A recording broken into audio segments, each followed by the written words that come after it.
بسم اللہ الرحمن الرحیم۔ اقبال اسلامی ٹی وی چینل کے محترم ناظرین، السلام علیکم۔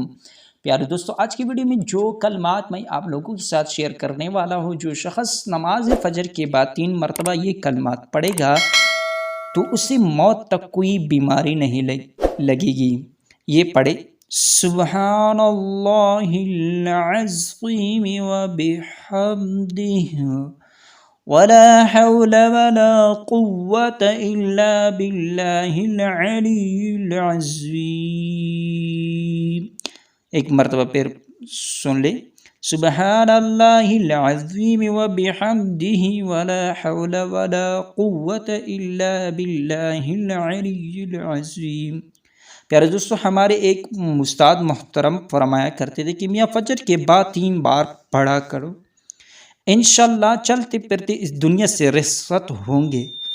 بعد میں ہم نے دیکھا کہ ان کا انتقال اسی حالت میں ہوا کہ خود چلتے پھرتے تھے اور کسی کے محتاج اور مزدور نہیں تھے۔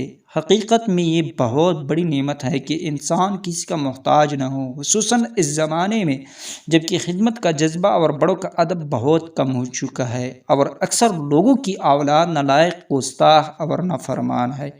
اللہ رب العزت ہمیں نیک اعمال کے لیے لمبی زندگی کے ساتھ ساتھ اچھی صحت عطا فرمائے، آمین ثم آمین۔